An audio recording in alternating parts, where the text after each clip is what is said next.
distinguished delegates, officials, and colleagues from development partners. My presentation today is ICT in Education Policy Program of UNESCO. And I will first introduce what UNESCO is doing in Asian Pacific region. Then my presentation will focus on one of our UNESCO ICT education programs, which is about development and review of ICT education policy and plan. Then finally, I will inform you what UNESCO can offer in ICT education. Let me start with what UNESCO is doing in ICT education. UNESCO vision on ICT education is to harness the potentials of ICT towards achieving the quality lifelong learning for all. And within UNESCO, at this point, there are only two offices who are dealing with ICT in education. One is UNESCO headquarters in Paris, and the other is UNESCO Asian Pacific Regional Bureau for Education, based in Bangkok, Thailand. And under the program of ICT education, in the framework of UNESCO Regional Bureau for Education, it focuses mainly on 4 areas, as you can see: policy advice, teacher capacity building, catalyst for international cooperation, and clearinghouse. And my presentation today will focus on the first area, policy advice.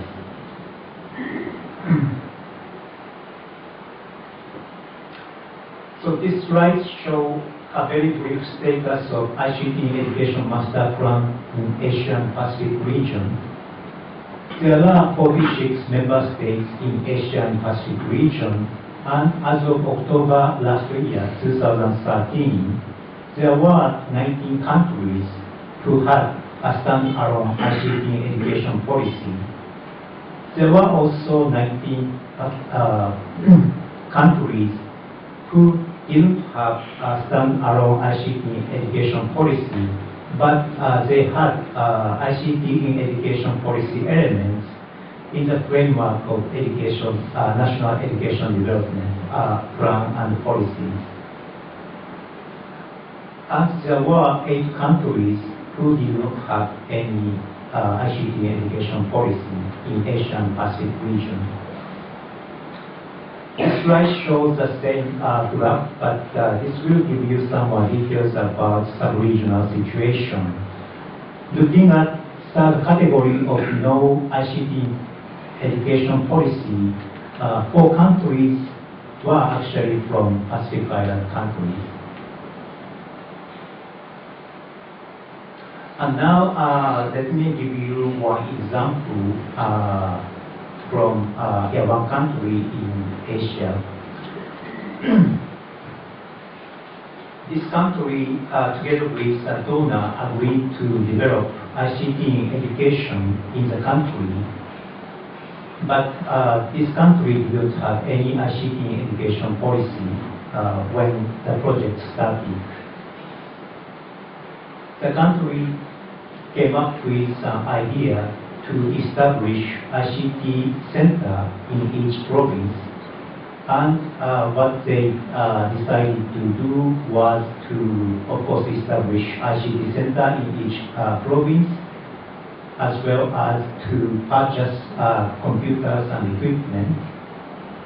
So 3 months after the project started, project could complete some ICT centers. Also, they completed purchasing computers and equipment in some ICT centers. Then one of my colleagues in Bangkok, she visited to monitor the progress of the project. Then what she could find is, she could find very nice ICT centers and she could also find computers neatly set up, equipments were also purchased. However, she didn't see any students who are learning in ICT centers.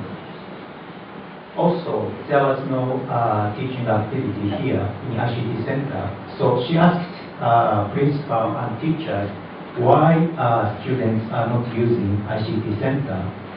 And answers from principal and teachers were they are waiting for instruction from the Ministry of Education. And they didn't know how ICT can be integrated into their daily teaching. One additional thing that this ICT center was allowed to do was to purchase a bunch of slippers to reduce the dust in the classroom. That's all. So this is what actually happened in one country in Asia, supported by one donor agency. So to avoid this kind of situation, it is recommended that development of ICT education policy or plan is encouraged. So ICT is a cross-cutting issue, and this is also recognized in PEDF, Pacific Education Development Framework. And comprehensive implementation plan is needed in order to envision how ICT can support achieving the national education goals, to identify priority subsectors and areas that could be benefit from introducing ICT, to coordinate the sector-wide implementation, and to plan resource mobilization. This is just one example from Singapore. The Singapore model is one of the very successful education master plan model in ICT education. As you can see, each master plan, they have 6-year cycles, not 5-year cycle. Initially, it was meant to be a 5-year cycle, but Singapore government decided to add 1 more year to evaluate the implementation and to set up the next phase. So first phase was to build a foundation to move forward to knowledge society.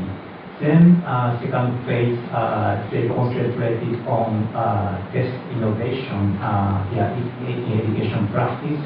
And now the third phase, they are scaling up what they have tried in the past 2 phases. The second example is from Korea.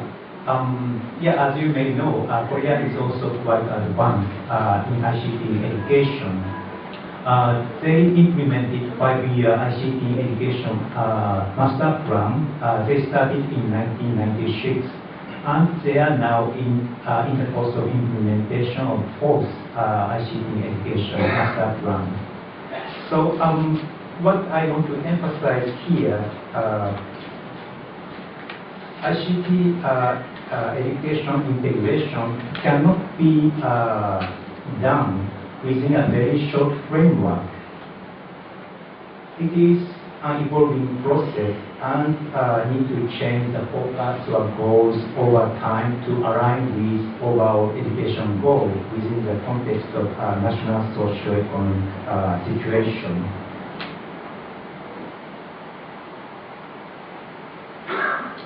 So this is a list of key factors which may cause for implementation of ICT education policy.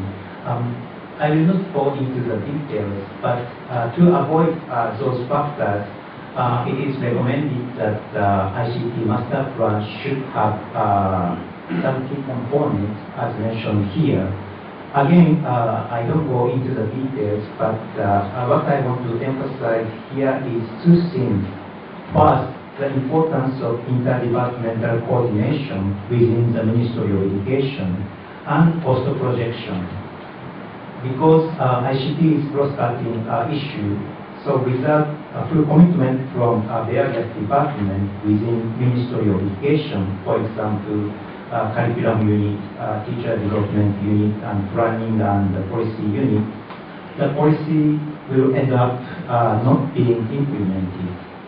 Again, without the cost projection and concrete plan of how to mobilize the resources, a policy will stay on simple document without any implementation.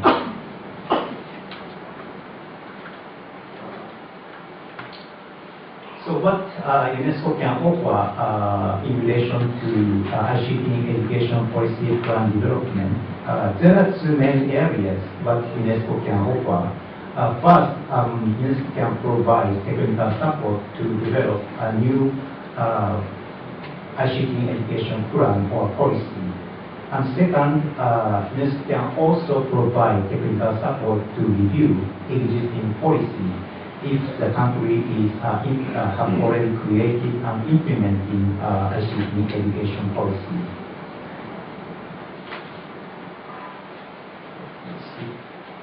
So this is just example again. UNESCO supported Nepal in developing ICT education policy for the last few years, and finally Nepal launched the ICT education policy last year. And UNESCO continue to support Objective 2 teacher development in ICT education. Malaysia also asked UNESCO to review education sector as a whole, but as part of education sector review as a whole, it was also requested to review ICT education policy.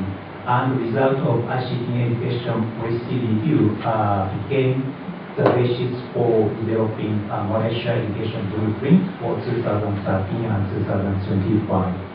And finally, Thailand also requested UNESCO as well as OECD to review their education sector, and part of the review will include their policy on one tablet per child. So because of political turmoil, this exercise has been postponed, but it will start soon. And finally, as I mentioned, UNESCO can provide technical support.